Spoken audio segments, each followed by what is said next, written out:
Welcome back to the week 8 of the problem solving session for the introduction to fluid mechanics course. And in this week, we will be continuing with our discussion on Bernoulli's equation and its applications. So, the thing is,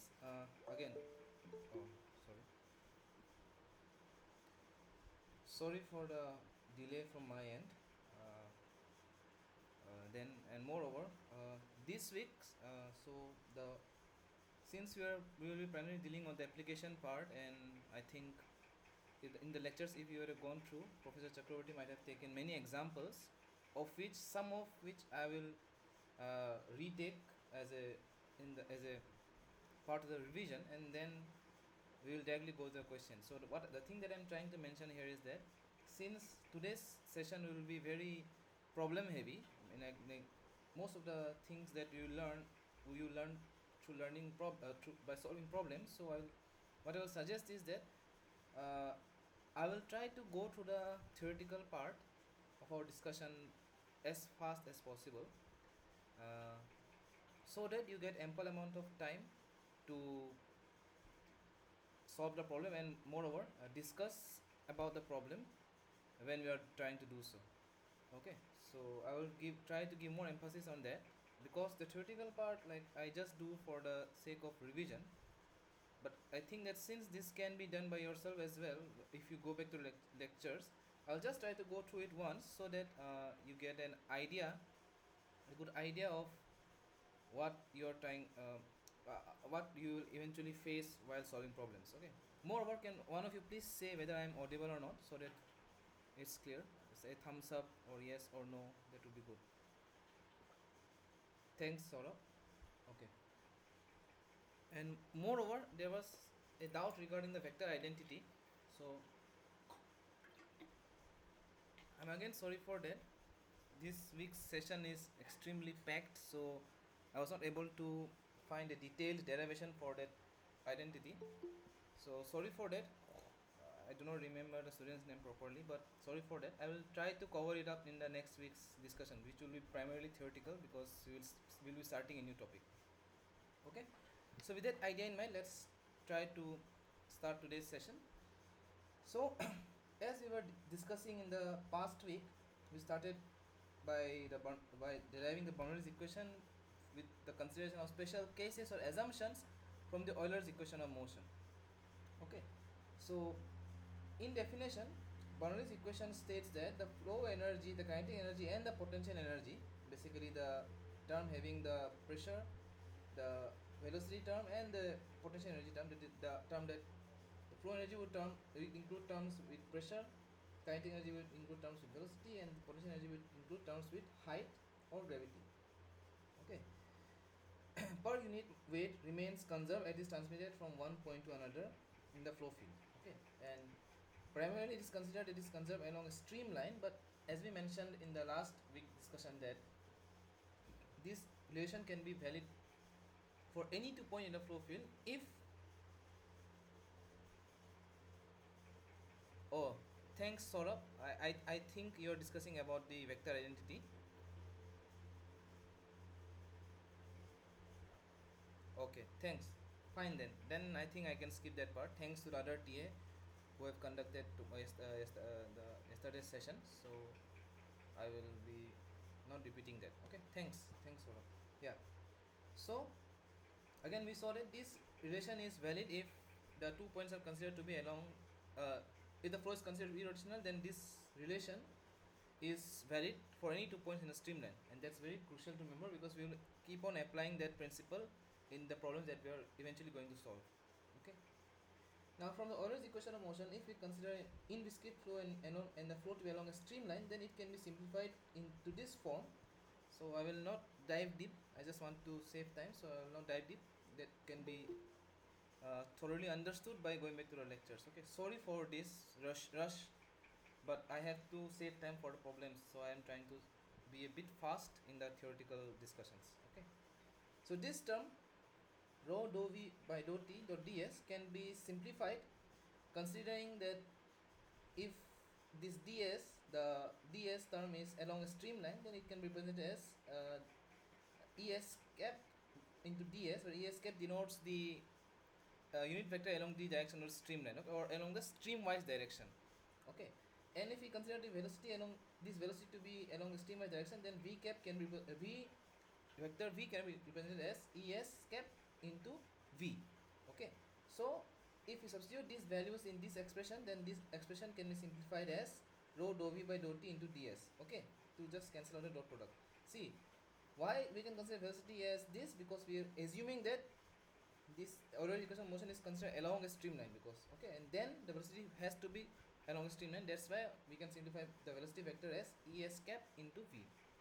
Okay, now if we consider rho to be a constant, then when we carry forward the integration, rho can be taken out of the integral. Then if we integrate it, say from point 1 to 2 and simplify it, we will get this equation. Then rearranging them, we will get this equation, that is given by p1 by rho plus v1 square by 2 plus gz1 is equal to p2 by rho plus v2 square by 2 plus gz2 plus integration of dou v by dou t into ds from 1 to 2. And this term is a special term because it constitutes the unsteady part of the Bernoulli's equation. Because right now we were just focusing on this form of the equation where the unsteady term was removed, where we said that steady form, the steady, considering a steady flow was one of the assumptions, where while deriving this trademark form of the Bernoulli equation, or the Bernoulli's equation. So now I'm saying that if we disregard the steady flow assumption, then the Bernoulli's equation will take this form. Okay, and we will apply this in solving one of our problems. So this form is usually used while solving the problems such as emptying a tank or time required to empty a tank. These kind of problems, okay, which we will eventually discuss. Okay, and say now if we take one more further assumption that the flow is irrotational but unsteady. Okay, that's the important part. If the flow is irrotational, but we have to take into consideration the contribution from the unsteady term, then we have to find a way to simplify this velocity term. Okay, and we know that nebula cross v is equal to 0 for a irrotational flow. Then velocity can be taken as a gradient of a scalar function phi, and if we consider the integral to be along along a line say dl, where dl can be represented as I cap dot dx plus j cap dot dy plus k cap dot dz, then this product, so the initial product that we had in our hand, this one, sorry, can be simplified as dv dot dt dot dl. Then this term can be represented as d by d dou by dou t of dou phi by dou x into dx plus dou phi by dou y into dy plus dou phi by dou z into dz dot dl. Sorry, I'm extremely sorry for the confusion. So this one, okay, let me just simplify it from my end, that would be better.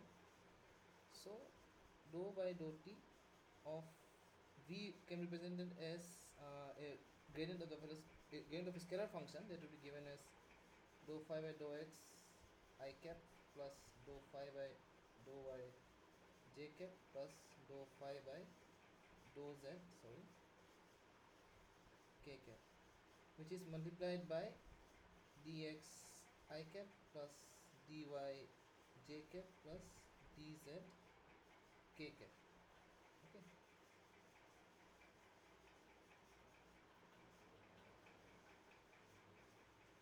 Now if we take this dot product, then what we'll have is that the time derivative term will remain as it is. It will become dou phi by dou x dx plus dou phi by dou y dy plus dou phi by dou z dz. And this form of relation constitutes a very special meaning, which basically denotes the complete derivative of phi or d phi. Okay, basically if phi is a function of, sorry, if phi is a function of x, y, z, then d phi, the complete derivative of phi, is represented as dou phi by dou x dx plus dou phi by dou y dy plus dou phi by dou z dz, which is same as this. So is something that I've written here. So this term can be represented as d phi. Okay, and we saw that while we were discussing the definition of phi, we considered that phi has to be a continuously differentiable function for at least up to second order. Okay, because we found that phi satisfied the Laplacian operator, so it had to be continuously differentiable at least for 2 times, which constitutes that phi is a smooth function. And if phi is a smooth function, then the order of derivative would not be that significant, so we can interchange the derivative with respect to phi with respect to time and the complete derivative. Okay, so these two can be interchanged, and thus you can write this as the complete derivative of dou phi by dou t. Okay, and then we can simplify, we can substitute this in this relation to get dp by rho plus half dv square plus g dz is equal to minus d of dou phi by dou t. Okay, considering the flow to be in viscous and rotational, but the unsteady component is disregarded. Okay, and there are again some important facts to be known, that factors or that can cause an originally irrotational flow to turn irrotational. Okay, so presence of solid boundaries and viscous effects. Okay, then presence of shock waves, presence of thermal stratification and Coriolis force. Okay, or in conclusion, if the flow is in viscous and irrotational, then it will remain irrotational even if there is a solid boundary present. Why? Because since the flow is in viscous, then the flow will not encounter the presence of wall because of the absence of viscous effects. Okay, because basically viscosity is too low, or I can say then basically if it is in viscous, then there will not be generation of any velocity gradients that will enhance or cause the irrotationality in the flow. That's why if an initially irrotational flow which is in viscous, then the flow will remain irrotational even if there is a solid boundary present. Okay, so there has to be some external factor that will cause the rotationality in the flow field. Okay, then let's come and discuss about the streamlined coordinate system, or basically the Euler's equation of motion in the streamlined coordinate system. Okay, because we will be discussing some problems that would lead to the they lead to discussions of these problems on this Euler's equation of motion on the streamlined coordinate system. Okay, based on the streamlined coordinate system. So it's basically, rather than dealing with coordinate systems, rather than dealing with an external coordinate system while observing a streamline, we just place our origin or the coordinate system based on the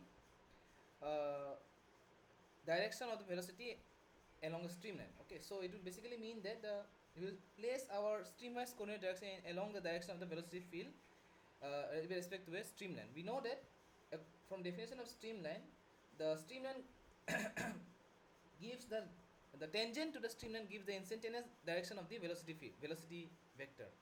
So that's why with that idea we can write the streamline coordinate system as the streamwise direction or the s direction, and the normal direction, that is the n, and the corresponding unit vectors are given by es cap, that is the unit vector in tangential direction or streamwise direction, and en can or epsilon n, whatever you want to name it as, epsilon n cap, that is the normal vector along the, there is a unit vector along the normal direction to the streamline. Okay, so if we want to represent the Euler's equation of motion along the streamwise direction, so we can write the governing equations in this form. And sorry that I am omitting the complete derivation part, so I am just leaving these two final form of the Euler's equation of motion just to save time, and you will eventually see, that as again a simple conservation of force along the streamwise direction and normal direction. And once you do that, that's something that we did while finding the Euler's equation of motion along the in terms of the Cartesian coordinates. You will see, you will end up with a similar form of the governing equations. Okay, so sorry for that, I'm omitting the derivation part. I'm just leaving the final form of the Euler's equation of motion along the streamwise direction, that is given by this equation, and the normal direction. And the interesting part here to know is that the acceleration along the normal direction is given by the centripetal acceleration, and the minus sign in the this term minus v square by r denotes the direction of acceleration that is pointed against the direction of the normal vector, that is towards inverse direction of the uh, radius of curvature of the streamline. Okay, as it is mentioned here, here r denotes the local radius of curvature of the streamline where the particle has been analyzed. The particle is the fluid particle. Okay, so let us come to this week's discussion. Yeah, so as I was mentioning, let us just take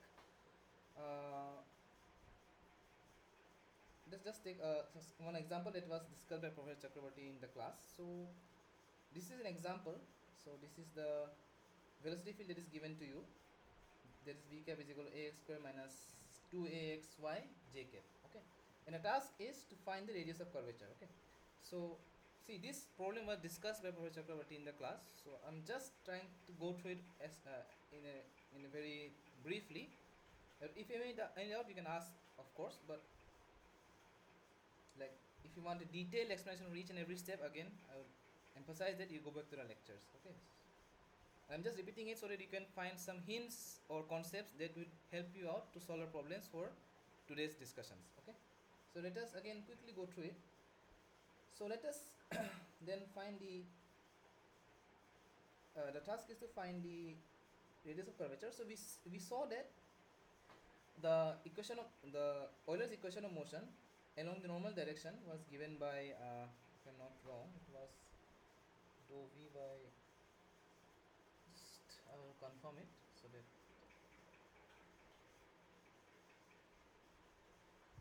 okay, so I'm sorry, so along the normal direction it was given by dou p by dou n minus rho g dou z by dou n is equal to rho an.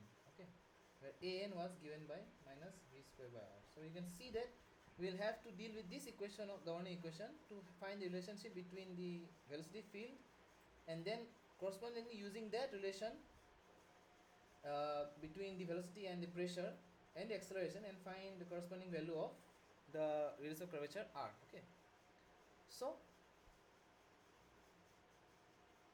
the acceleration of this particular velocity field can be given by a cap is equal to ax I cap plus ay j cap, or again it can also be represented as as times es cap plus an times en cap. And here you will see an important thing, that the vector a remains the same whether you are representing it in terms of the Cartesian coordinate system or the streamwise coordinate system or the streamlines coordinate system. Okay, so it actually doesn't matter. If I recall, I mentioned it very properly that this vector identities that we have, so for example the mass conservation dou rho by dou t plus rho v is equal to 0, this is a vector from the governing equation, and this equation will remain valid irrespective of the coordinate system used. Okay, now only when we represent some equation in terms of say xyz or r theta z or r theta phi, then only the form of the governing equation will vary from the choice of the coordinate system. Okay, that's why if a is a vector here, then rather be it represented by in terms of ax I cap plus ay j cap or as times es cap plus an times en cap, the value of a will remain constant. Is basically the way we are trying to represent a. Okay, so this will remain constant, but these values of say es and en, say ax, ay, as and en will change according to the coordinate system, choice of our coordinate system. Okay, and we know that an here is given by minus v square by r, where v is use the modulus of v is basically modulus of the velocity vector. It is given by square root of u square plus v square. Okay, so let us, since the velocity vector given here is in terms of the Cartesian coordinates, so let us try to find the acceleration components in terms of the Cartesian coordinate system, and then we will see whether we can find any relation to find these components. Okay, so ax is u dou u by dou x plus v dou u by dou y, and unsteady term is removed because the velocity vector here is steady, but it will have acceleration because of the convective acceleration part. So once you substitute those values here and simplify it, you will get that ax is equal to 2a square x cube, and ay would be u dou v by dou x plus v dou v by dou y. And if you substitute the values of u and v here, you will see that ay would be 2a square x square y. Okay, and here again, if since we know that the velocity vector v is directed along the streamline, that is say directed along s, then es cap, that is the normal, that is the unit vector along the streamwise direction, is given by v over the modulus of v. Okay, now the task is to find an. Okay, because once you find an, then you can use this relation minus v square by r to find r. Okay, but again the thing would be how to find this component an. Okay, so because we know that in terms of say if I want to say in terms of Cartesian coordinate system, so if we know that v is u I cap plus v j cap, then v dot I would give us the velocity component along the I direction or the x direction. So if we just do this, then you will get v dot I as u. Okay, similarly, if we know that a in terms of the streamline coordinate system is an plus an times en cap plus as times es cap, then a dot say en cap would give us an, right? Simple vector identity. So the task is now to find en cap given that we have an.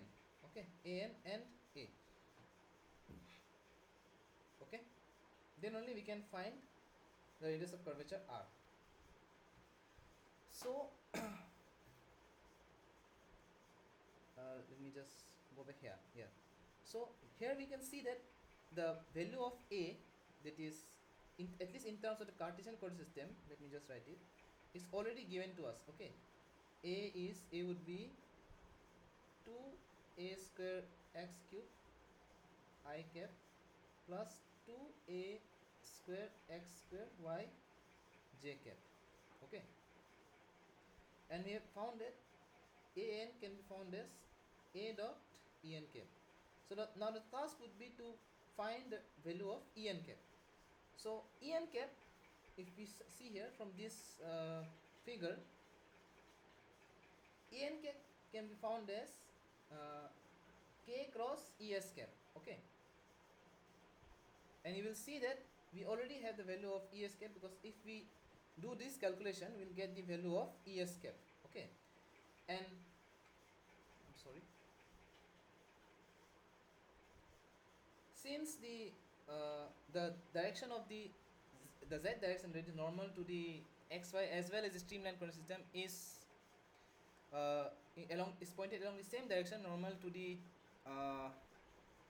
to both the xy coordinates and the n and s coordinates. That's why k cap will remain constant for both the coordinate systems. Thus k cross es cap will give you the unit vector along the normal direction, is en cap.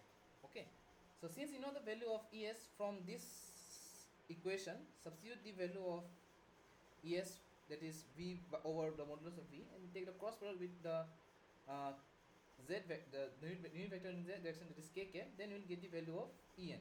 Okay, and once you get the value of en, then you can find an. Since you already know the value of a, then a dot en cap will give you the value of an. And once you know the value of an, just apply this relation to find the value of r, which r will be given as r is equal to minus v square by an. Okay, so this can be taken as an exercise to if you want to do, and maybe you can tell me next week, okay, the answer. But the methodology you know it very properly now, so we can, I think, proceed further. Okay, so is the methodology clear? I think it was thoroughly discussed in the lecture, but still, any doubt in the methodology part?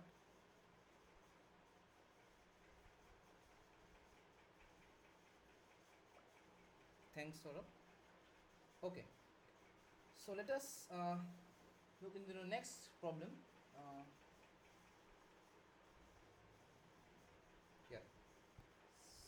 Yeah, so it's again a very good. It's a very good example where we consider a flow through a bent pipe. Okay, I will not say as bent. I will say curved pipe. Okay, so problem involving bent pipe usually at least in the purview of fluid mechanics usually mean problems solving, say, flow through an elbow. Okay, say if the pipe is of this form, then find the net force that acts on this particular bent pipe. Okay, so I will not specifically use the term bent, but I will say a curved pipe. Okay, another I cannot mention it pipe because I mentioned it is a horizontal, actually in horizontal duct. Okay, so the cross sectional area of this kind of duct would be of this form, so it will basically be a rectangular shaped duct which is being bent. Okay, so I think so.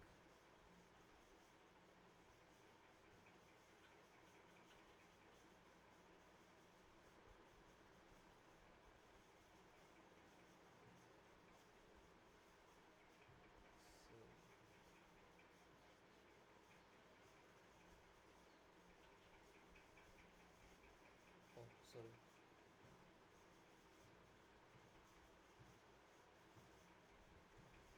I hope this drawing gives justice to what I'm trying to mention. So this is actually the 3D form of the duct that is being shown here.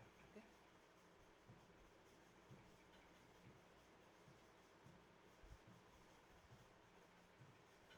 and it's told that the width perpendicular to the paper is given by B. So the width of this duct is B, and the velocity field in this particular pipe is given by V theta and VR, where V theta is C by R and VR is equal to 0. Okay, so it is mentioned in the question that the mass flow rate is given and the flow is steady and inviscid. Okay, then we have to find the pressure across these 2 points, that is going to find the pressure difference between this point P2 and P1. So initially if we assume that if the flow is, say, and moreover it's a horizontal duct, so the duct is in this form. Okay, so it is placed in the horizontal surface, so there is no, I'm sorry, there is no uh, no pressure gradient because of the depth. So these 2 points are on the same level, so there is no pressure difference because of the height difference. Okay, so we also know that in the previous week discussion we found that if the streamline is curved, there is a pressure gradient across the streamlines if the streamline is curved, primarily because of the centripetal acceleration term that we can find in the Euler's equation of motion along the normal direction. Okay, so basically if I go back, I think I will, yeah, so this term, so if we assume that the body force term is 0, basically if this term is 0, then there is a pressure gradient because of the presence of this centripetal acceleration term, and this centripetal acceleration term will tend to 0 if r is tending to infinity. Okay, so r will tend to infinity when the streamlines are straight. That's why if the streamlines are straight or parallel to each other, then not parallel, if the streamlines are straight, then there is no pressure gradient. Okay, but if the streamlines are curved, because they have a finite value of the radius of curvature, then there will be a pressure gradient because of the curvature of the streamlines. Okay, so similarly if we apply that concept here, the Governing equation will boil down to minus dou p by dou n is equal to minus rho v square by r. Okay, so that would be the Governing equation. So yeah, that is what, so minus cancel out, so pressure distribution along the direction normal to the streamline will be given by dou p by dou n is equal to rho v square by r. Okay, so since you can see that the velocity field is given to you, but the velocity in that the radial component of velocity is 0, so the velocity field entirely is comprised by the tangential component of velocity that is given by c by r. Okay, so the net velocity field, that is v, it will be given by the square root of vr square plus v theta square, and since vr square is 0, so v would be equal to v theta. Okay, so here in this equation we can substitute the value of v by v theta, so we'll get dou p by dou n, let us say if we start with n, dou p by dou n is equal to rho v theta square by r. Now you will see that in this particular example, at least in this particular case, the normal direction to the streamlines is also the radius of this particular pipe, okay, radius of this particular duct. Then the normal coordinate would align with the direction of the radial direction of this particular pipe, okay, or duct. That's why we can replace this normal coordinate by the radius of this particular duct. So we will have dou p by dou r is equal to rho v theta square by r, okay. And if you substitute the value of v theta, which is given by c by r, then we can write dou p by dou r is equal to rho c square by r cube, okay. Now since all the terms that we need are already here, then it's a very simple integration from now on. So p2 by p1, if we integrate from say radius, let me go back, from say r1 to r2, then we will have c square rho will remain constant. So we will have integration of minus r to the power minus 3 times dr from r1 to r2. So if we integrate it and simplify it, then we will get that p2 minus p1 is equal to rho c square by 2 times 1 by r1 square minus 1 by r2 square. Again simplify it a bit further, so we will have p2 minus p1 is equal to rho c square by 2 r2 square minus r1 square divided by r1 square into r2 square, okay. Let us consider it as equation star. The interesting thing is that now if we go back to the problem that we had in our hand, okay, let me just correct it. It is, sorry, it is not equivalent but exactly equal because they are on the same plane. So if we go back to the initial problem that we had in our hand, we saw that the assumption that were already given were steady flow and in-viscid flow, okay, steady flow and in-viscid flow. And given that we have treated rho as constant here while getting from the integration, so we can take one more assumption that rho is equal to constant, okay. One more thing that you can do is that this velocity v theta is equal to c by r is quite similar to the relation of free vortex, okay. And we saw that in the case of free vortex, the velocity field is irrotational, okay. So all the assumption that is required for the validity of the Bernoulli's equation, it is steady flow in viscous flow, that is already given in the problem. Say rho is constant that we have taken here while getting from the integration, and the flow field is irrotational because the velocity field is irrotational. So all these four assumptions or factors gives us an idea that the Bernoulli's equation can be applied. Let me go back to the diagram between these 2 points. Even if these 2 points are not on the same streamline, but since the flow field is steady, irrotational, constant density and inviscid, then we can apply the Bernoulli's equation between these 2 points, and let us see whether we get the same result or not, okay. So if we apply the Bernoulli's equation between these 2 points, we will get p1 by rho plus v1 square by 2 is equal to p2 by rho plus v2 square by 2, and z1 equals z2, that's why they will cancel out from both the sides.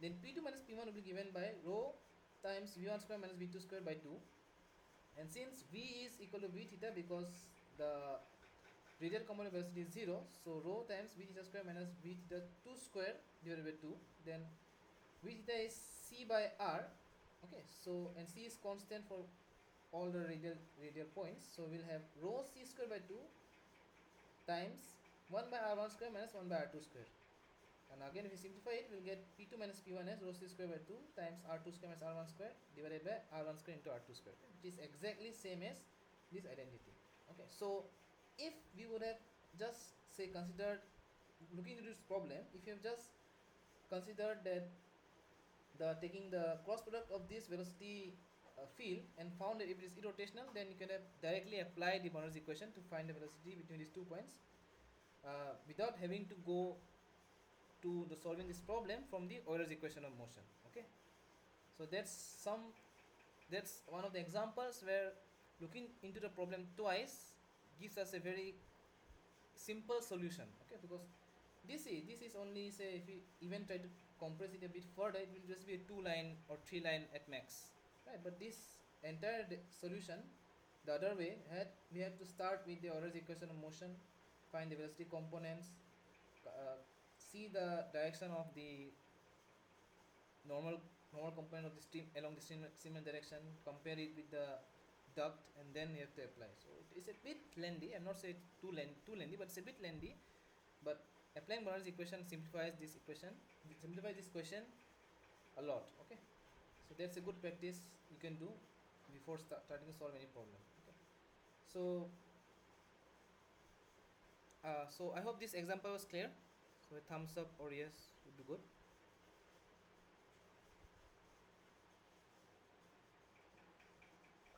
Okay, thanks Saurabh. So now let us take one example, one very standard example that is used in the perspective of understanding the Bernoulli's equation. That is the example of time required to empty a tank. Okay. So let me just give me 1 minute.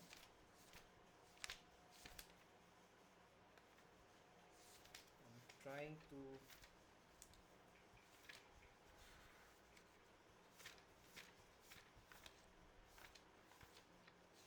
look into a better way, but just give me 1 minute.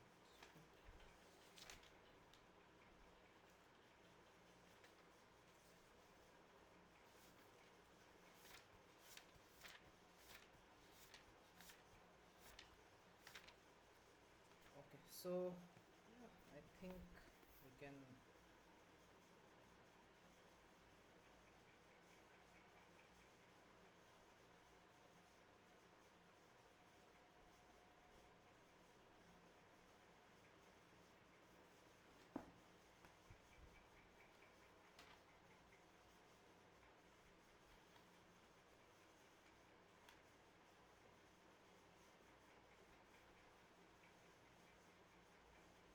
Okay.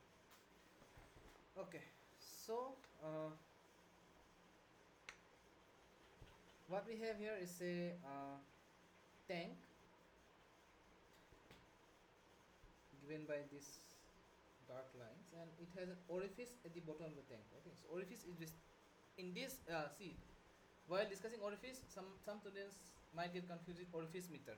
Okay, so it's not the orifice is basically a small opening, say through a pipe or through a chamber through which water can flow out. This is usually done in the case of emptying a tank.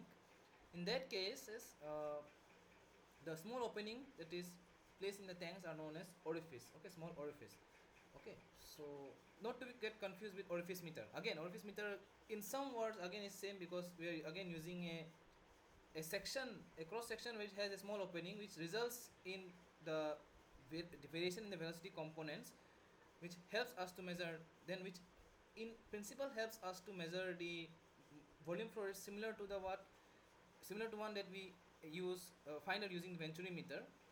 But the term orifice and orifice meter should not be used interchangeably. Okay, that's what I am just trying to emphasize upon. Okay, so in this case we have a small opening at the bottom of the tank, which is an orifice here, and the water flows out through this opening. And given the two three things to understand.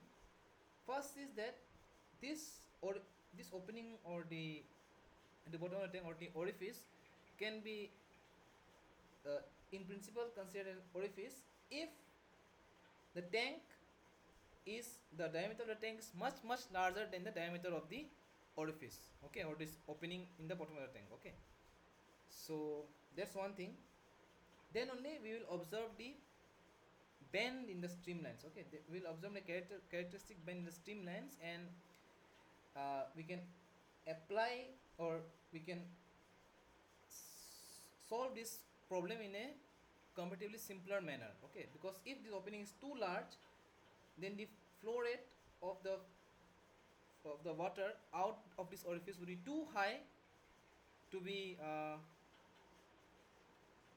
considered in too high, which will exempt us from applying the simplification that we are going to apply while solving this problem. Okay, so with that idea in mind, that's one important thing to remember. Okay, because when the opening is very small compared to the diameter of the tank, then the flow rate of water outside the tank would be quite less compared to the volume of the water that the tank holds instantaneously, which would result in the lowering of this height of the water in the tank, at a very slower rate. Okay, so the water would flow out of the tank at a very slower rate if the diameter of the orifice is much smaller compared to the diameter of the tank. Okay, so with that idea in mind, let's start this problem. And okay, so the assumptions that are given here is that the flow is inviscid and the density remains constant. Okay, and the velocity at the exit is given by the Torricelli's law. Okay, I think we have just 1 second.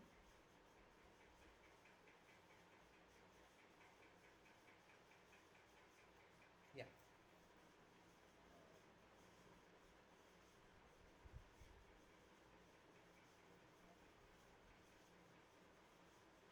So now if we apply the Bernoulli's equation between say points 1 and 2, we will have, and here to apply the answer from the Bernoulli's equation, because the flow itself in this case is unsteady. Okay, because flow is pouring out of the orifice, so the flow in its very essence is considered to be unsteady.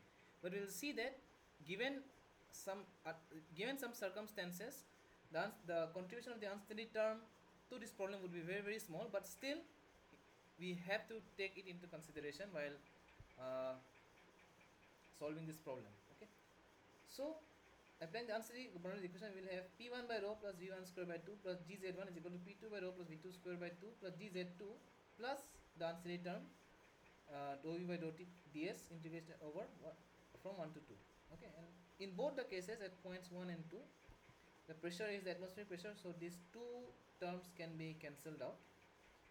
Then we will be left with V1 square by 2 plus Gz1 plus V2 square by 2 plus Gz2 plus the unsteady term.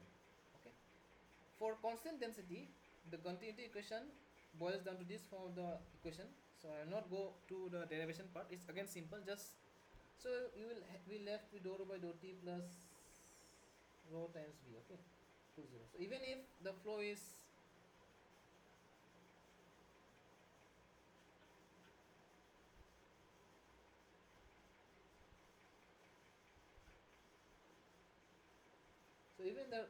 unsteady, but density itself is constant, right? So this term will go out, and then we will be left with these terms. Again, if we just take out rho out of this equation because it's constant, so we will left with, okay. So if we convert this divergence of the velocity vector using the Gauss divergence theorem into a surface integral, if we just consider an integral from the Bernoulli equation, then we will eventually come to this form of the equation, the continuity equation. So for constant density, the continuity equation is given by A1 V1 is equal to A2 V2. Okay, and since the flow is inviscid, the velocity profiles at point 1 and 2 can be taken as constant. Okay, so it basically means that since the flow is inviscid, so the velocity at point 1 and 2 would remain constant throughout the diameter of the tank as well as the diameter of the orifice. Okay, so velocity profile, if you're trying to draw it here in this case, since it is inviscid, so you can draw the velocity profile as something like this. Okay, it is a constant value throughout the cross section of the tank. Similar at the orifice. Okay, it will remain constant. Then we can see that from the continuity equation, you can apply this equation to find the relationship between the velocities at 2 points. So V2 would be given by V2 would be given by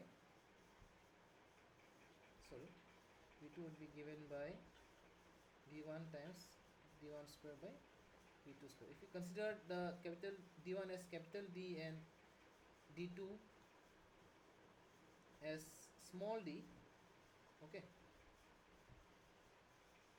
then we can write V2 as V1 times capital D square by small d square. Okay, and from the diagram, if you go back here, this diagram, you will see that the velocity at point 1 is basically the rate of fall of the height of the liquid in tank. Okay, so basically it will be the rate of change of this height in the tank. So V or V1 in this case would be given by, if I go back here, so V1 would be given by minus dH by dt. Okay, minus sign just in taking into consideration that the height of the liquid at the tank is reducing with time, so the negative sign will compensate this change, this negative, the fall of the liquid level in the tank, so it will give us a positive value in this case. Okay, so the unsteady term, that's where the I'm sorry here, yeah. So this approximation I just wanted to look upon. Okay, I just wanted to focus a bit more. So I think there was a very detailed explanation by Professor Chakraborty in the lectures how we could I can say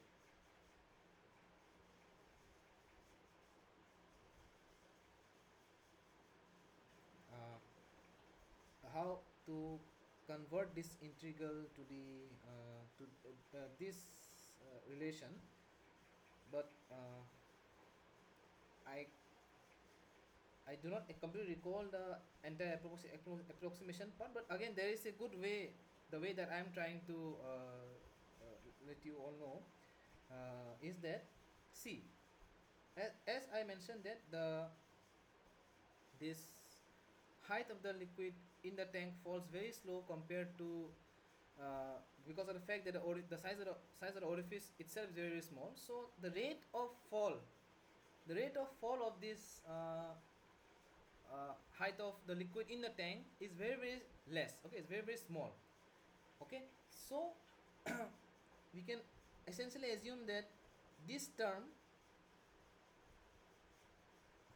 or I can say the rate of change of this term would be very, very small. Okay, would be very, very small. Okay, there's the first thing.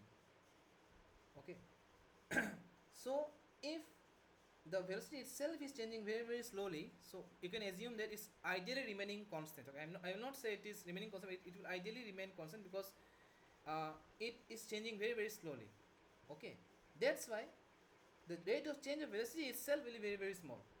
Okay, again these are very crude approximations that we have to take to simplify the problem. That's why I say that the fact that the size of the orifice much smaller than the size of the tank helps us to simplify this problem in this form. Okay, and we will eventually see that this term will eventually be neglected out because of the sheer small magnitude of this term compared to the body force term or the gravitational term. But again, it's important to understand, say if this term was not that negligible, how you can simplify it. Okay, but given the fact that the rate of change of the height of the liquid in the tank is very, very less, then the velocity itself is very small.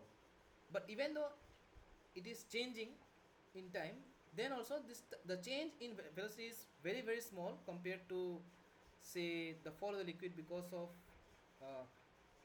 no, I will not say it's very, very small. Okay, compared to the, say, other terms in the Bernoulli's equation. So that's why we can essentially consider this term to be a constant.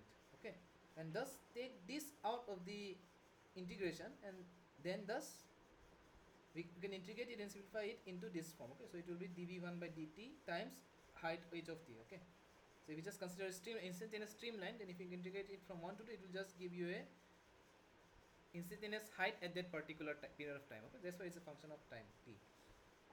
Okay, so it may be I think it may be a bit different from what we have discussed in the lectures, because I have not watched this particular part of the lecture, but it's a good approximation that I am trying to mention here. Okay,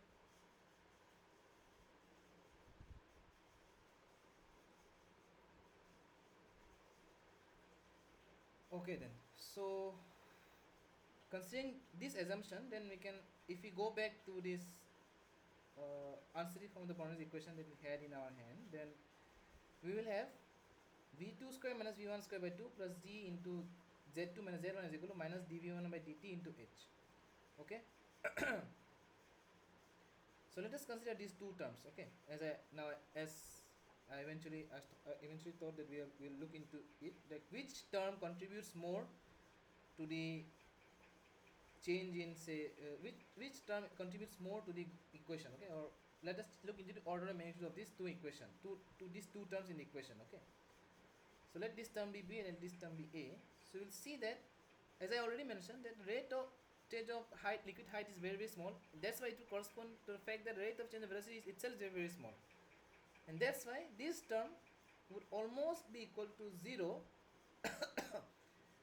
and that's why the order of magnitude of this term would be very less than the other two terms in the Gorny equation. So we'll see that since these terms are very small, then we can essentially neglect this term out of the equation.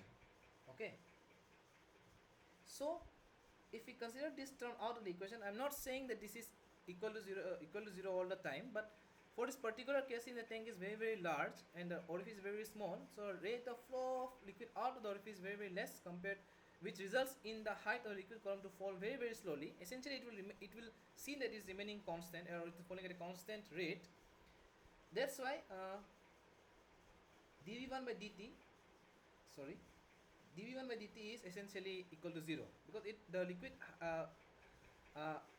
tends to flow at a constant, falls down to a constant rate. Okay, that's why if you now neglect this term out of the equation,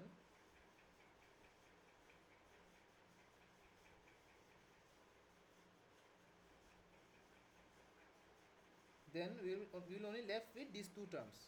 Okay, so we will have v2 square minus v1 square by 2 is equal to gh, and we found relationship between v2 and v1, which is given here from the continuity equation. If you substitute it here in this equation, we see why we are doing it, because we know an expression for v, which is v1, which is equal to minus dh by dt. Okay, that's why we are carrying forward this substitution, because we do not have any particular explicit expression for v2. That's why we are trying to represent v2 in terms of v1. Okay, a simple substitution in terms of the values or the terms that we know already.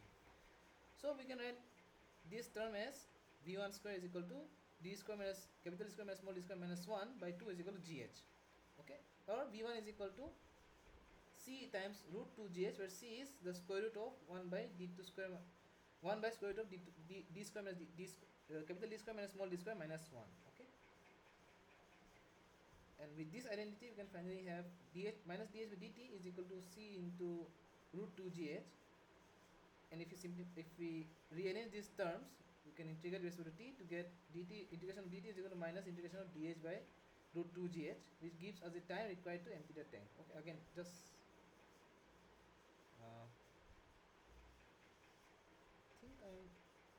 I think I'm missing a term here, so there will be c here as well, right?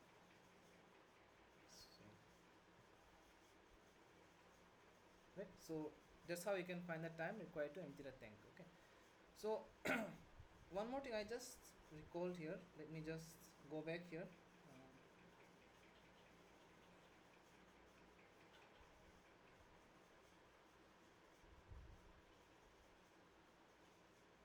This one thing. Okay,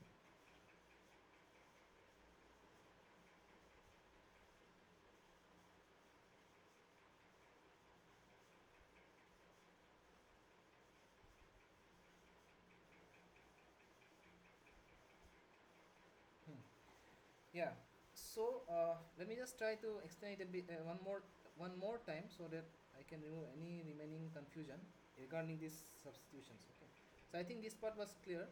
So yeah, so we have that v1 is equal to dh by dt. Okay, minus dh by dt, where v1 basically represents the rate of fall of the liquid column in the tank, and this would be very small because the orifice is much smaller than the radius of the tank. Okay, but this term, that is dou by dt, can be considered essentially constant. Why? Because it is something that I saw when I wrote this, because this term dv1 by dt would remain essentially constant because of the fact that, if I go back to the diagram, that the acceleration in the acceleration in the fall of the liquid height in the tank would be essentially caused when the streamlines get curved. Okay, this curvature in the stream will essentially represent acceleration, but since the tank is very large, then all the curvature in the streamline is essentially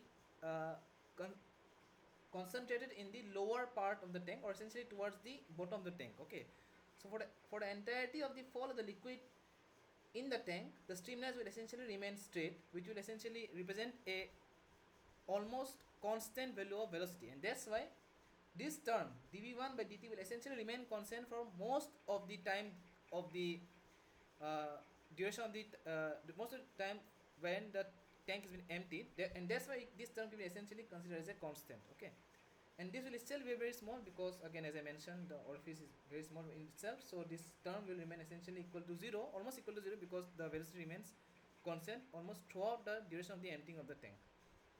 Okay, so sorry for this going forth and back again and again for the discussion, but just wanted to clarify.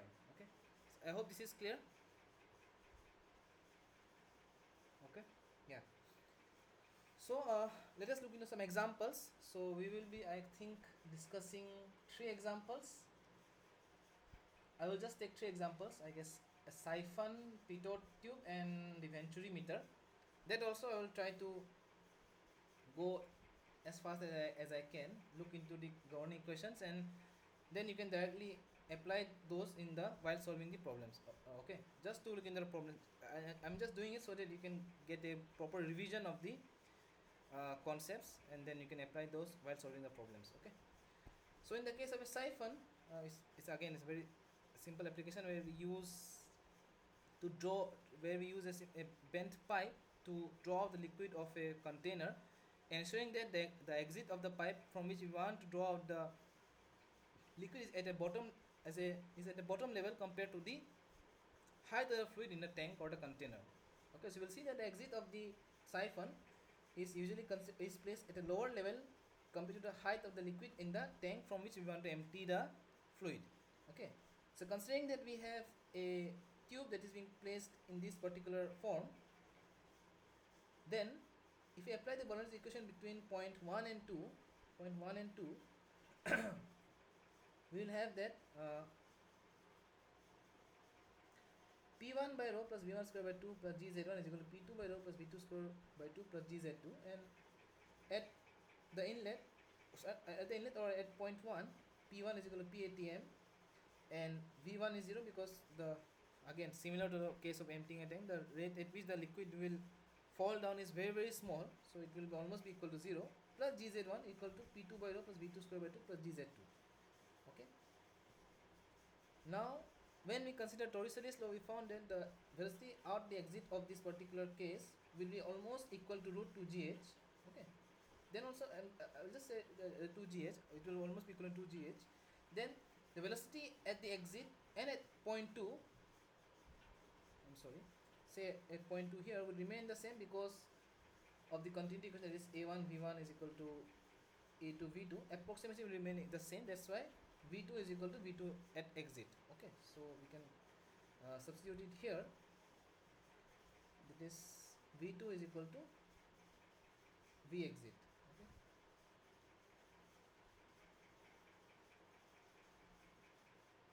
or if you want to be more assured, then it is almost equivalent to v exit. Okay, again, you may ask, there is height difference, but you can disregard it for a simplified case. Okay, now if we take this from the equation and then rearrange it, we will have that P2 by rho is equal to minus GH, that is G into Z1 minus Z2.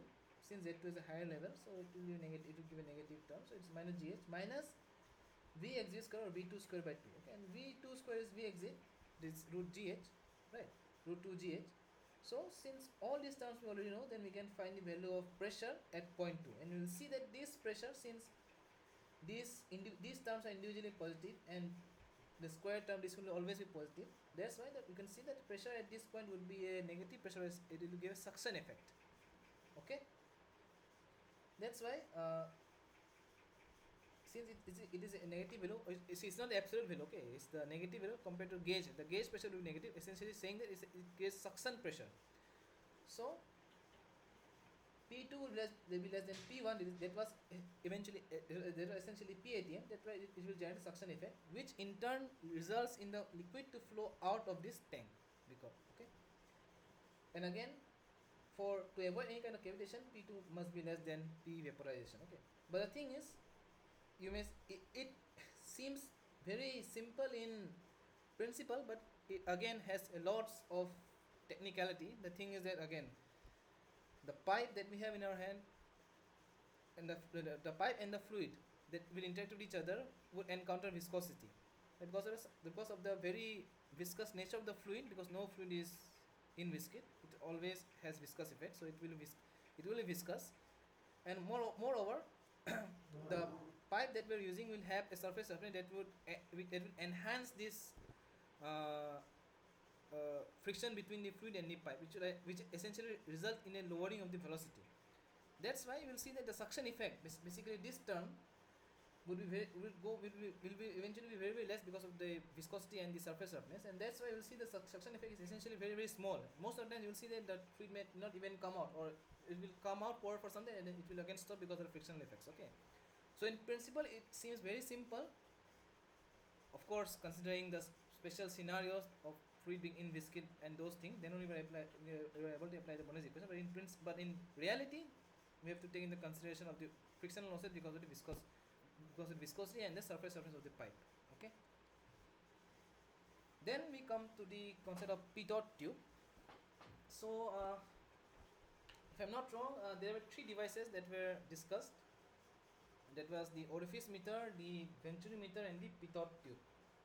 And I think Professor Chakraborty might have also discussed the pitot static tube, but I'm not discussing it here. So after pitot tube, I'll just directly discuss the venturi meter, and then we will start the problems. Okay. So the thing is that these 3 devices, that is the venturi meter, the orifice meter, and the pitot tube, of course, are based on this principle of this Bernoulli's equation, but these devices are used for different purposes. Okay, so in many competitive exams or interviews, they ask explicitly that what's the main purpose of using venturi meter, okay, or orifice meter, or what's the difference in role of using a pitot tube and a venturi meter, because essentially since the governing equation is the same, so many students are confused or interchange their application purposes. Okay, so or sometimes we think that they are used for the same purpose. Okay, but that's not the case. The thing is that the pitot tube is specifically used to measure the velocity in the flow field. That's one thing. Secondly, the venturi meter and the orifice meter are explicitly used or exclusively used to find the rate of volume flow rate in the particular pipe or duct wherever it is being used. Okay, so that's important. That there are some important points that you need to remember. That's why I was mentioning it explicitly. Okay, so let us look into the working principle of a pitot tube. So pitot tube is just a L-bend shaped tube that is being placed in the center of the say this particular pipe or duct. Okay, and we have a static tube here that measures the static pressure, just for giving a reference. Okay, and you will why it is called static pitot tube, because I'm not saying so I'm not saying like that, so I'm sorry for saying it like that. So the pitot tube has a, like, actually if you look in the pitot you will see that at the inlet it has a very small cross sectional area for the flow to go inside. Okay, for the water flow to go inside it. Okay, that's why the velocity at the inlet of the pitot tube is essentially 0. Okay, so at this point where the fluid strikes the pitot tube, the velocity at this point is essentially 0, and that's why if we apply this Bernoulli's equation, say at point 2 and point 3, we can write something as P2 by rho plus V2 square by 2 plus P3 by rho plus Vt square by 2, and since these 2 points are on the same height, so we can neglect the potential head term, and since V3, that is the velocity at the inlet of the pitot tube, is equal to 0, so we will have this term to go out. Then P3 would basically be equal to,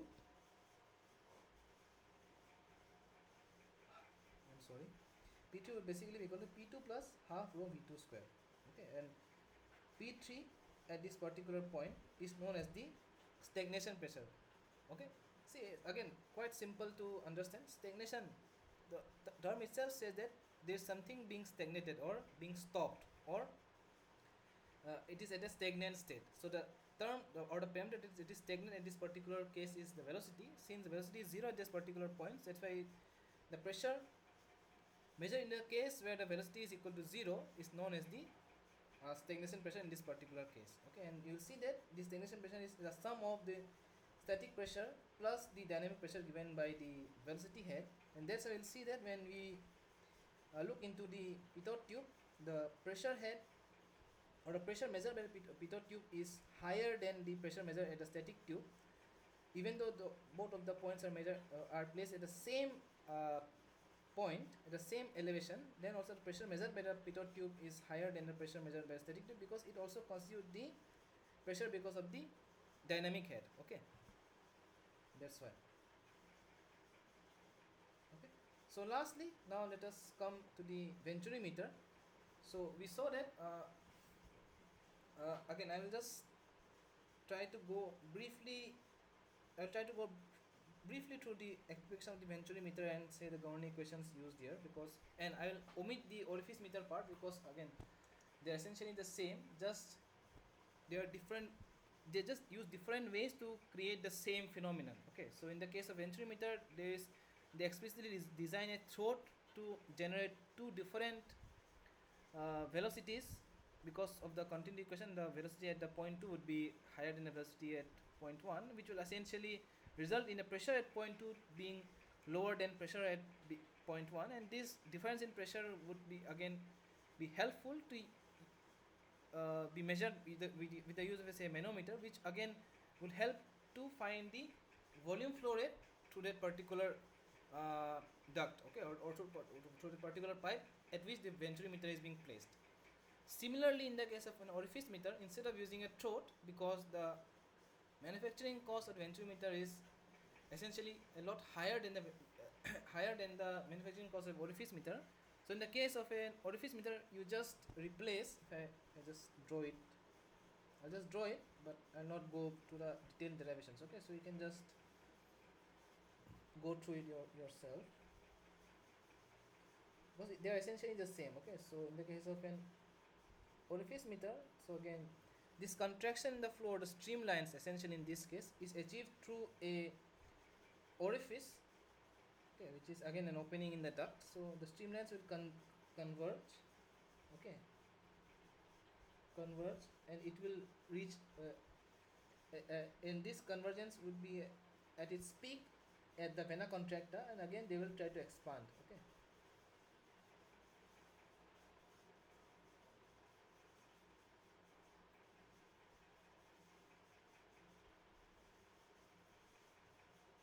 so we'll see that this contraction of the streamlines essentially represents an acceleration in the flow, which is basically an increase in the velocity. And again, similar to the venturi meter, you can put pressure taps at these both points, that is at the vena contracta and at the say at the place where the flow field is uniform.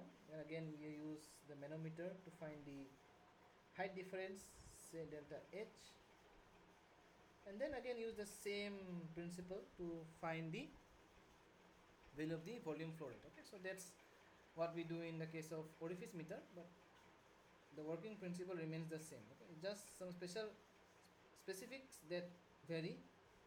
Here we deal with the throat diameter, then we have to deal with vena contracta. Again, there are relations between the diameter of the orifice and the vena contracta, how you can find that, so that you have to look into it, but it essentially works on the same principle. I can say they are used for the same purpose, that is to measure the volume flow rate through the pipe, okay, or the duct. So this is the schematic representation of the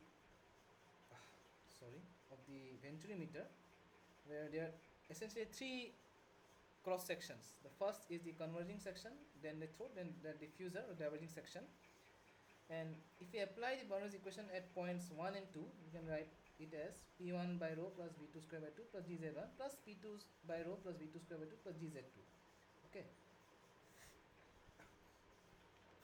I'm sorry. Let us consider it as equation star. Okay. So now if we look into represent or use a pressure tab to find the pressure difference between point 1 and 2, you can use it with the help of a manometer. So if we just again do a pressure balance at points A and B, That is this is applied the principle of manometry here and do the pressure balance at point A and B. We can see that at point A, PA would be P1 plus rho G Z1, rho being the density of the fluid that is flowing through the duct, plus P2 plus rho G Z2 minus delta H, this height, plus rho M, or the fluid that is being used in the manometer, times G into delta H. Okay, then P1 plus rho G Z1 minus P2 plus rho G Z2 is equal to rho M minus rho times G into delta H. Again, if you divide by rho G, we will get P1 by rho G plus Z1 minus P2 by rho G plus Z2 is equal to rho M minus rho M by rho minus 1 into delta H. Okay, and this sum of the static head and the potential head gives us the piezometric head. Okay, or for the from equation number star, or we can get P1 by rho G plus Z1 minus P2 by rho G plus Z2 is equal to V2 square minus V1 square by 2G, and this is equal to rho M minus rho M by rho minus 1 into delta H from this equation. So if you substitute it here, you will be left with I'll just write it as an intermediary step so that you are not confused. So we will be left with rho M by rho minus 1. Am I missing it? Okay, I'm not missing it. So into delta H is equal to V2 square minus V1 square by 2G. Okay, again we can write from the continuity equation, if you assume that rho is equal to constant, Q is equal to A1, V1 is equal to A2, V2, or V1 is Q by A1, or V2 is Q by A2.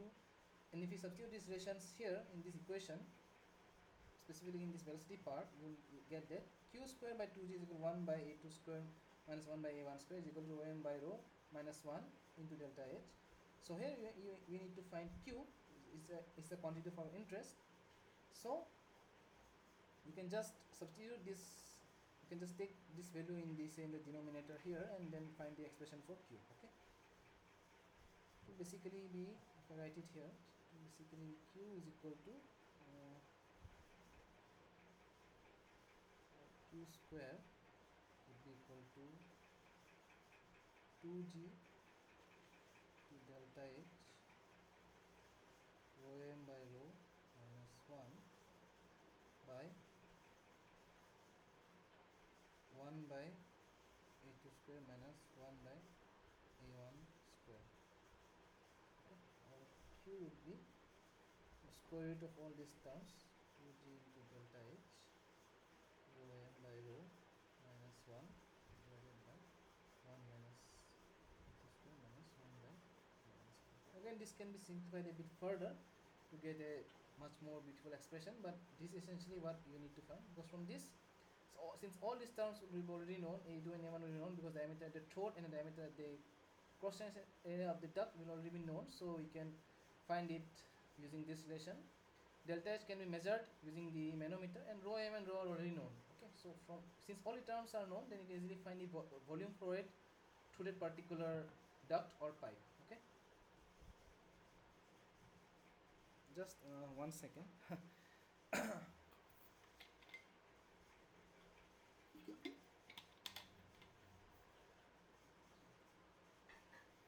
Yeah.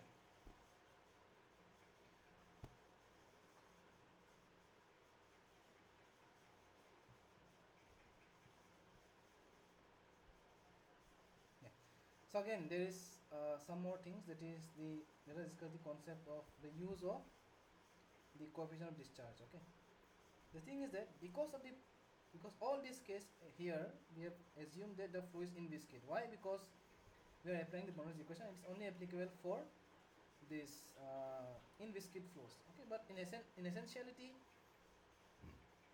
flow through these pipes, or all the flow that occurs through these pipes or ducts, are viscous because of the inherent viscous nature of the flow, because there is no fluid that is inviscid. Okay, and that's why, because of the presence of the viscosity, the drop in the piezometric head tends to be more severe. Okay, so in actuality, when we are applying this equation, okay, this governing equation said these 2 points in the venturimeter in real, okay, in the real life scenarios, the value of this delta H tends to be higher than what we need to get.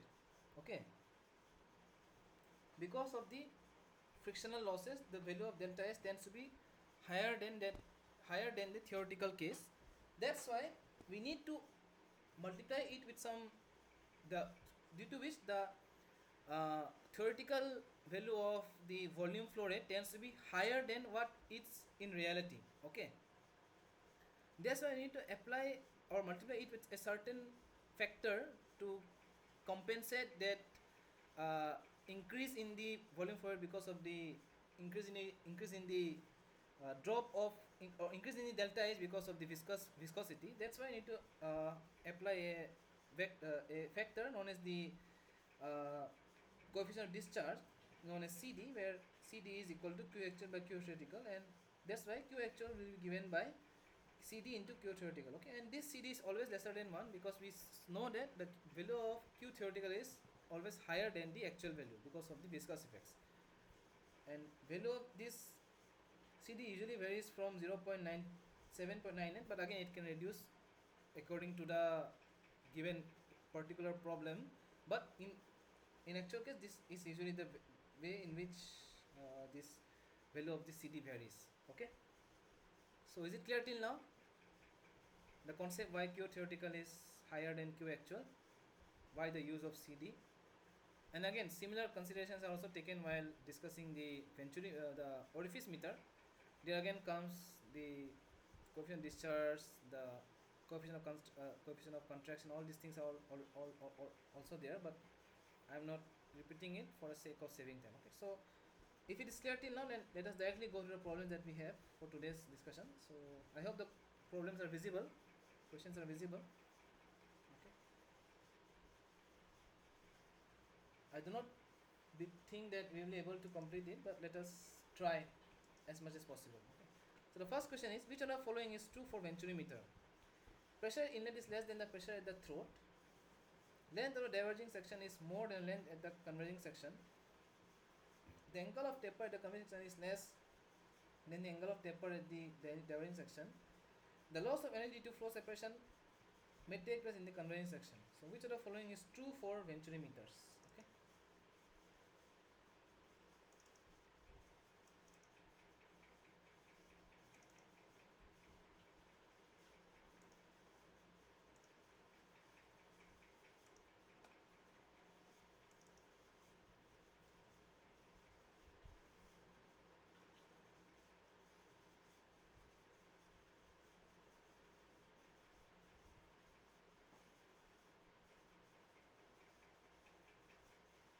B. So Saurabh says length of the diverging section is more than the length of the converging section. Okay. So okay, so just for saving time, I will just proceed a bit fast. So yeah, this is true because we saw that if I go back here, and again there was a very extensive discussion by Professor Chakraborty why this is. So you will see that the length of converging section here in this case is quite lesser than the length of diverging section, and this is longer because of the fact that the angle of the divergence has to be smaller comparatively than the angle of convergence at the converging section, primarily because of the fact that if it is too large, then the flow might get separated at the exit or at the diverging part, which may result in results. It may result in flow loss in the flow or the flow velocity or the pressure, which may result in wrong results. Okay, so that's why we need to avoid the flow losses as much as possible to get as accurate results as possible. Okay, so let us look in the next question. It's a very long question in this, so let us go through it once. I will give you say 10 minutes, but say or 10 minutes or say 6 minutes. I think that would be an ideal time. So let us go through it. In an experiment conducted to calibrate a Venturi flow meter, the inlet diameter of the pipe is connected with the Venturi meter is the inlet diameter of the pipe connected with the Venturi meter is 26 millimeter. Okay, so diameter of the pipe is 26 millimeter. And the throat diameter is, the throat is 16 millimeter. The pressure drop between the converging section and the throat of the ventrimeter shows difference of 5 millimeter between two columns. Okay, so delta H is 5 millimeter in the manometer, or the manometer is being used to find the pressure drop. For a given flow rate through pipe, the water is allowed to flow in an open tank for 1 minute, where the height of the water tank increases by 40 millimeter. Okay. Find the coefficient of discharge or ventrimeter using the following data. So this data is given. Rho W is 1000 kg per meter cube. Rho manometer or mercury in this case is 13,600 kg per meter cube. Area of cross section of the tank is 759 times 450 millimeter, and G is 9.81. Okay. So from this data, water level in tank increases by 40 millimeter and time is 1 minute. You can find the net discharge. Okay. So net discharge, not the net flow rate, but the net discharge is say area of cross section of a tank, A tank, times the height of the water that is increased, so 40 millimeter. Okay. So this gives you the net discharge to the tank for 1 minute. It is for, say, it is 759 times 455 times 40. So this will be the net volume of fluid that has come out of the tank at 1 minute. So this essentially gives us an idea, or this divided by 360. So this divided by 360 will give you the volume flow rate. Okay. So with that, and again you can use the same relation to find from the ventrimeter relation. You can find the value of Q. You can compare it. Then you need to find since both of those will give you the value of Q, this will be Q actual. Okay. And from the ventrimeter relation you can find the value of Q, that will be Q theoretical. And from C, you can get CDS Q actual by Q theoretical. Okay, I hope this is the brief structure of the solution that you need to follow. Go through it once. You have all the formulas in your notes or in today's discussion. Try to solve it. I'll give you, say, up to 740. I can wait till 740 and then you can proceed further. Okay.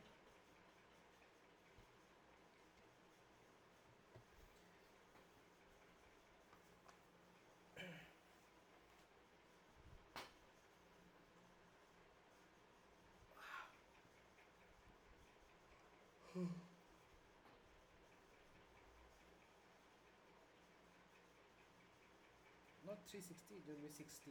It's 1 minute, right? So it will be 60 seconds. Sorry for the confusion.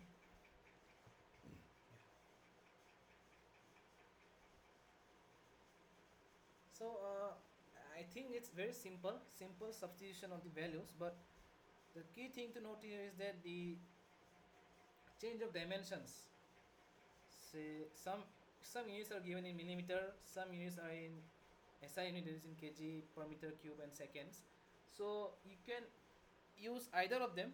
That's not an issue, because they should eventually give you the same results. But I think from the way the problem is being put, so I think it will be just a much more simpler if you just convert all the units in, say, meter or meter per second, like that. That would be much simpler. But again, it's in your hand, because there are lots of units, say, in the coefficient, the identity of the volume flow rate through the ventrimeter, where they are just the ratios. Okay, so in the case of ratios, then it doesn't matter which unit used, they will just cancel out with each other. But just check the units, okay, while you interchange it from millimeter to meter, or say millimeter cube to meter cube. Just keep that in mind, and I think it will be then much more simpler to understand. Okay, it's not that difficult.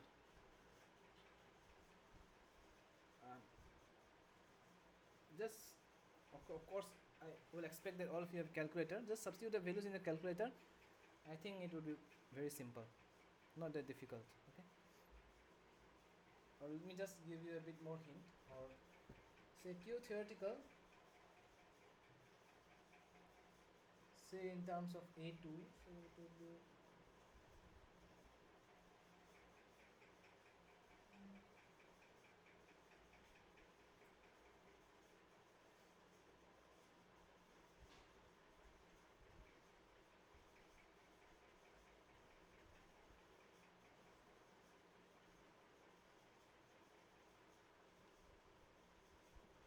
So A2 and A1 you already know. So this would be A1, this would be A2. Okay. Rho h is known, rho is known, G is known, delta H is 5 millimeter. So everything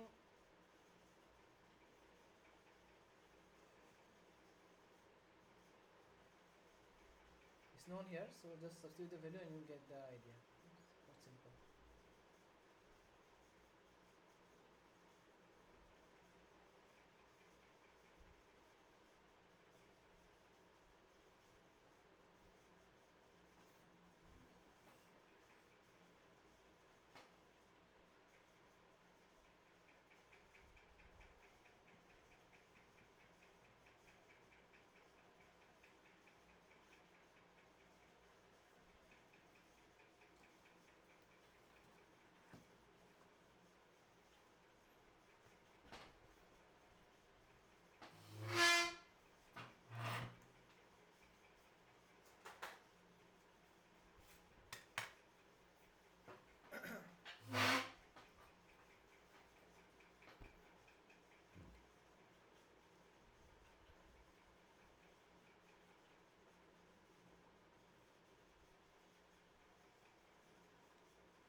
I think okay. So I'll wait for 1 more minute. I think.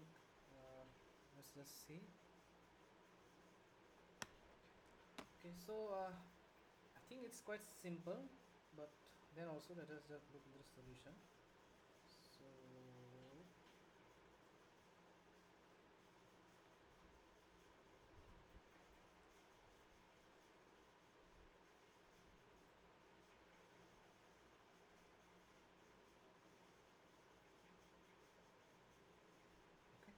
yeah, so we had D1 as 26 millimeter, D2 as 16 millimeter. So A1 would be 530.99 millimeter square, A2 would be 201.161 millimeter square. Then Q theoretical, that is the volume flow rate from the venturimeter formula, where we can find the volume flow rate to the venturimeter, is given by A2 divided by square root of 1 minus A2 square by A1 square times root 2 square root of 2G times rho hg minus rho minus 1 into delta h. Okay, so just substitute the value of all this in this expression. So just to be precise, I can actually keep this here. Okay, so other than the ratios, because ratio we can keep the same values other than the unit that we are using, but other than that I prefer to use the meter, kg and second at MKS units. So that's why I've converted the area into meter square here in this particular case. So just substitute the values and you get that Q theoretical is 2.4135 into 10 to minus 4 meter cube per second. Okay, Q actual is again the net volume of liquid times the time required to empty or fill it. In this case, fill it. So A tank is 759 into 45 millimeter times 40 divided by 60 and convert it accordingly in terms of meter. So you will get 2.303 10 to minus 4 meter cube per second. Sorry. So CD is again Q actual by Q theoretical. So it is 2.3023 divided by 2.4135 since both of these units are same. So you get CDS 0.953. So the correct option would be this one, option C. Okay. So let us look in the next question. Again, it's quite simple again. A pitot static tube uses mercury as manometric fluid. Okay, mercury, so we need to know, okay, it's already given, where it is placed in a water flow. Okay, the manometric deflection reading is 210 millimeter. It is delta H. What is the flow velocity? Okay, quite simple once again. So I'll give you 5 minutes to look into it.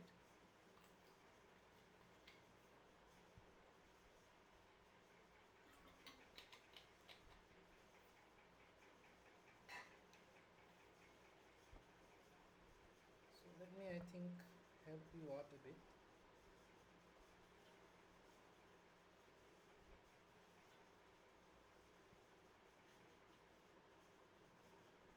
So this is a schematic diagram. Okay.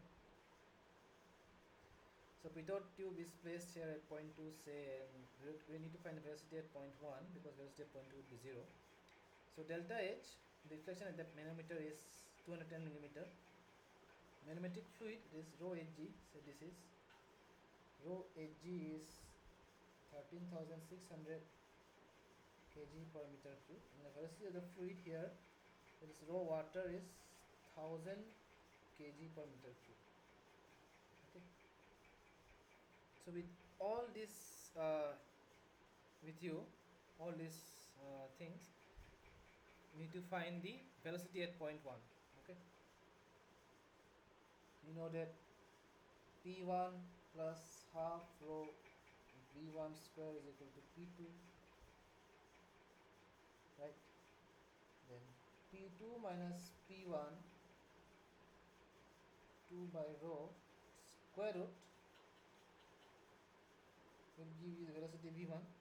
You need to find P2 minus P1 from this manometric, from this manometer reading. Okay. I don't think I can even go up to that, but I think then there is nothing left for you. So let's say I'll give you 4 more minutes to find this and then tell me the answer. Okay. Not that difficult.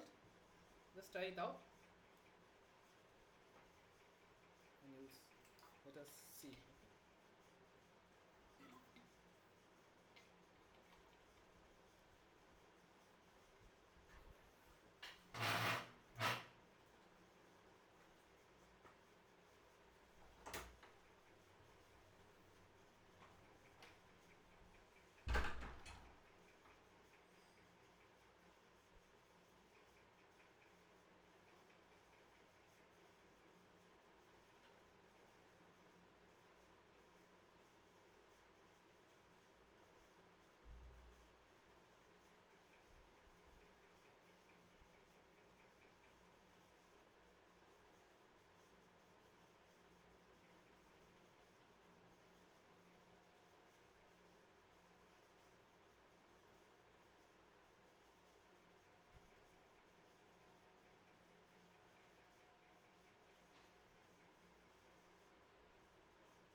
proceed further.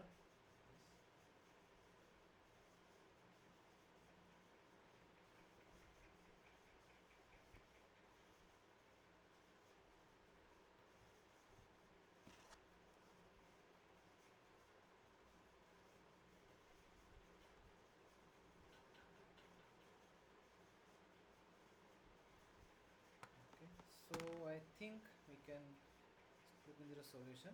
I think it was quite simple, no issues. So if we just take these 2 points as our datum, okay, then we can do the pressure balance. So at here point, say point A and B. Okay. So at point A, so we'll have that PA equal to PB. Then at PA we'll have P1 plus rho W into GZ1 plus rho HG into G into delta H. Okay, it will be equal to P2 plus rho W into G into Z2. Okay, P2 minus P1 would be rho Hg minus rho W into G into delta H. Once you do that, you will get that P2 minus P1 is 25957.26 Pascal. Then again, applying one equation from point 1 and 2, you will get this relation. This relation, or V1 is 2 times square root of 2 times P2 minus P1 by rho, or V1 is 2 times 25957.26 divided by 1000, or 7.2 meter per second. Okay. So let us look into next. I think I have to be selective. Yeah, maybe I can go question number 5. It's based on orifice meters, so I think we can solve this problem. Okay, so let us look into the problem. The flow rate of water at 20 degrees Celsius, rho is 998 kg per meter cube, mu is this 1.002 10 to the minus 3 kg meter per second, kg per meter second. Through a 60 millimeter diameter pipe is measured with an orifice meter with a 30 centimeter diameter opening. To be the flow rate is found to be 0.35 meter cube per second. Okay, 60 centimeter diameter pipe and the orifice meters diameter opening is 30 centimeter. Determine the pressure difference indicated by the orifice meter, assuming the negligible height difference in the flow, given that the coefficient of contraction for the orifice meter is 0.63. Okay. So I have not taken this part in the lectures, thinking that this might have been thoroughly discussed in lectures. So to save time, I just thought that dealing with a problem rather than the entire derivation explicitly will would be a more effective way of understanding it. But then also I will expect that you can solve it.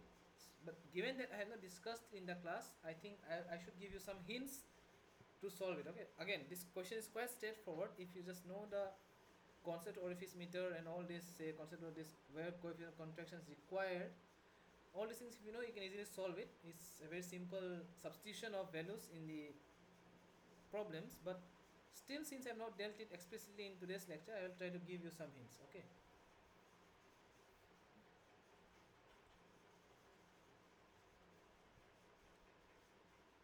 So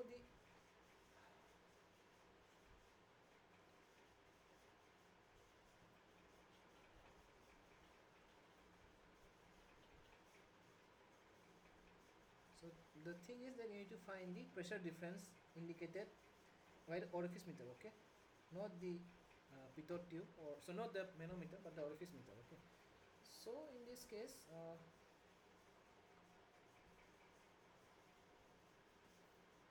we will have that VC, or velocity at the vena contracta.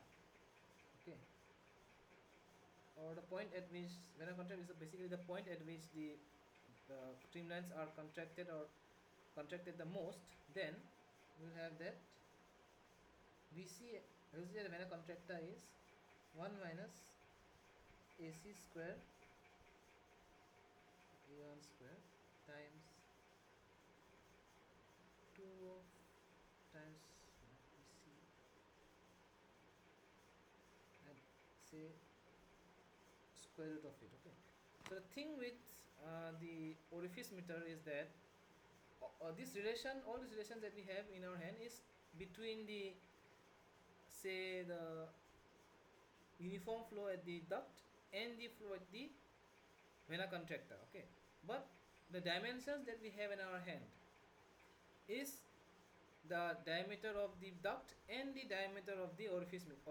Okay, the at the where uh, the where the diameter at the orifice. Okay, so at this, those 2 points we have the diameter, but we do not have the dimension of the orifice meter or the area of the vena contracta. That's why the concept of the coefficient of contraction comes, where from which you can find the value of the area at the vena contracta if you know the area of the orifice.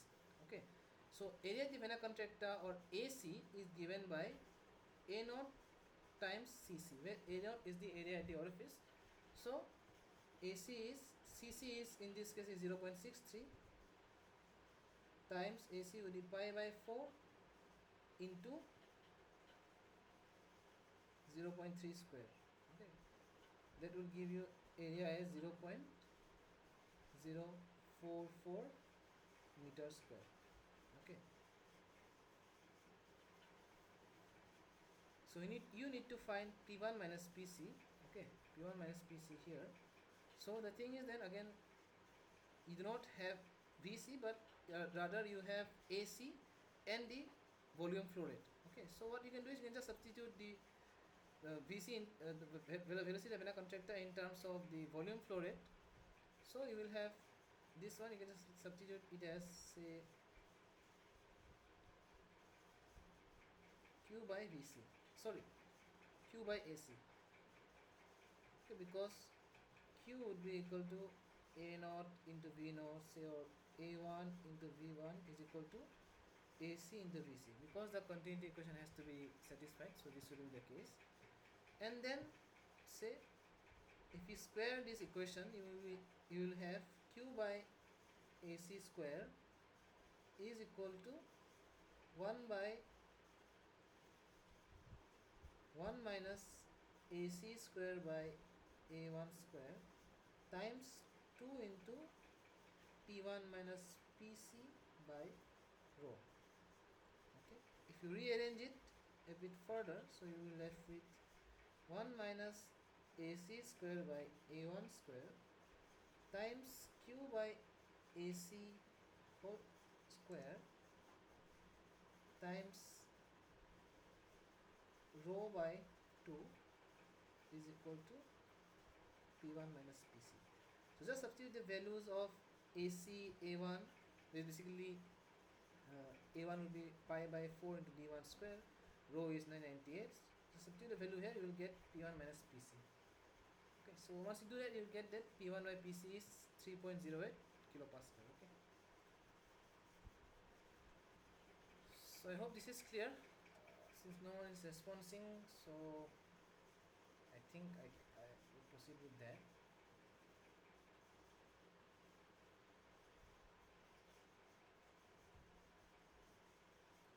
So let us look into one more question. I think I can skip this one. So, okay, I think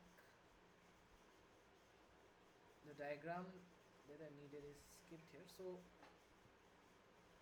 sorry for that. Let me draw the diagram here. So I think I have the diagram in my hand here. Okay, so this will be the last question for today's discussion. I think that would be enough.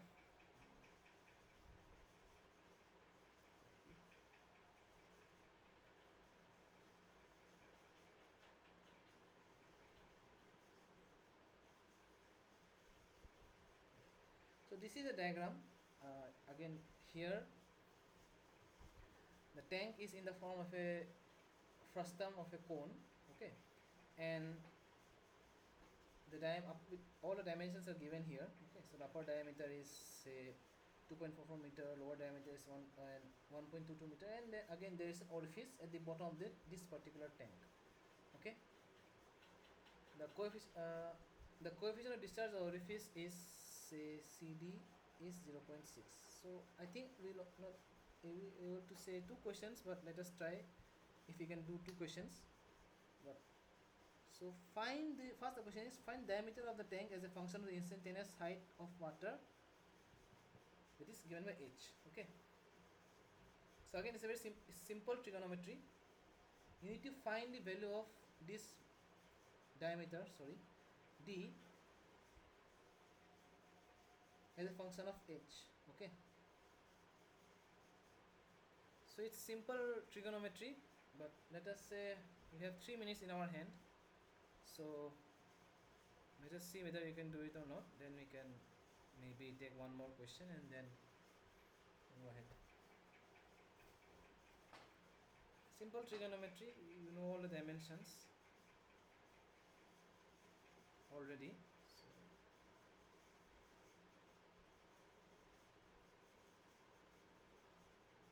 first find the value of alpha, this here, or tan alpha. If you just extend this, then you can find the value of this from this, if you know this dimension. So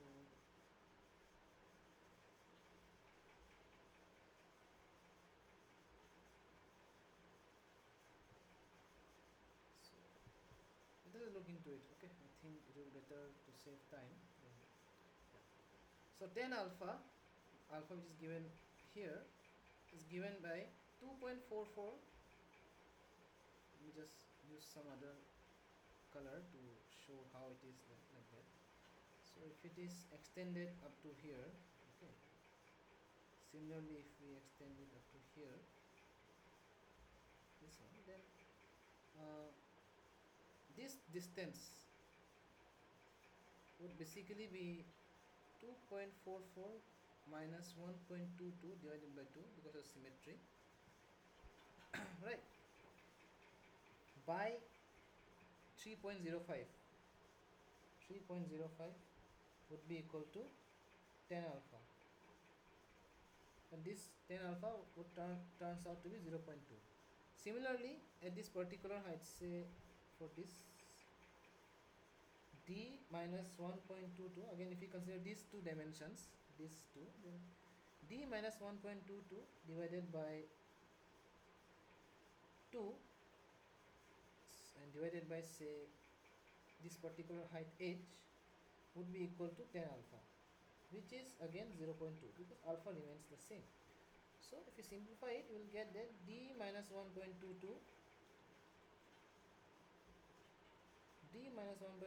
is equal to 0.4h, or d is equal to 1.22 plus 0.4h.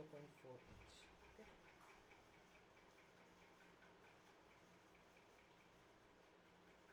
So let us look into one more question. I think just for saving time, I will just go through a solution, so that we can revisit the lectures once again. Not lectures, but this session recording once again to understand the solution, since we are limited in time. But let us first look into the question. Okay. Sorry for this inconvenience. The question is determine the orifice diameter required to empty the tank in 6 minutes. Okay, so we are given that if you need to empty this tank in 6 minutes, what should be the diameter of the orifice? Okay, so let us look into it, how we can achieve that. So let d naught be the diameter of the orifice and h is the height of the liquid level at any instant. Okay, then for infinitesimal time, say dt, the net discharge given by cd times pi d naught square by 4 into root 2 gs into dt. Okay, where this velocity at the orifice is again found out by the Torricelli's law. From the continuity equation, we have that minus h into dh is equal to cd into pi d naught square by 4 into root 2 gs into dt.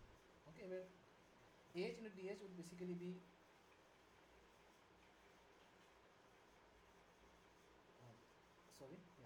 h would be area of the cross section of the pipe at this point times dh would be the time at which it has fallen. Okay, so say this would be dh. So say the liquid level has fallen up to a height of dh for a time dt. Okay, so just compare these two infinitesimal small values, then we will have minus h into dh is equal to cd into pi d naught square by 4 into root 2 gs into dt. Okay, Then we already know that the instantaneous diameter as a function of the instantaneous height is given as 1.22 plus 0.4h from the previous question. Okay, so area will be given by pi by 4 into the instantaneous diameter. So pi by 4 times 1.22 plus 0.4h square into dh is equal to cd into pi by pi d naught square by 4 into root 2gh into dt. Okay, again reiterating, dh is the height up to which the liquid level has fallen for time dt. Okay, then we can cancel out pi by 4 from both the sides, so we'll have minus 1.22 minus 1.22 plus 0.4 square into dh is equal to cd into d naught square into root 2gh into dt. Okay, then just take these two terms in the denominator in this side, then we'll have d naught square times integration of dt would be equal to minus 1 by root 2g into cd. Okay, root 2g into cd integrating from 3.05 to 0 times 1.22 integration of 1.22 plus 0.4 h whole square h to the power minus half dh integrating from 3.05 to 0. Basically, because if the tank was full, then the water level would start from 3.05 meter and would fall down up to height 0. Okay, that's why it is integrating from 3.05 to 0 and taking minus sign again because the liquid level is falling, and you can just interchange the integration limits by replacing by cancelling out the minus sign, again using the identity for definite integrals. Then if you carry forward this integration, you will get that because t is 6 minutes or 3 seconds, and if you substitute this value here, you will get d naught as 100 millimeter. Okay, so I think that's all for today. Sorry for any kind of confusion or if there was any rush from my end, but the topic that had to be discussed for today's week was quite extensive. So sorry if there was any doubt. That I was not able to clear or I rushed the session. But I think if you look back to the this lecture video as well as the problem solving part, it will be quite helpful. So yeah, so that's all from my end. Then thank you and have a great week ahead. Let's meet in the next week. Okay. Thank you. Thanks, Nitish.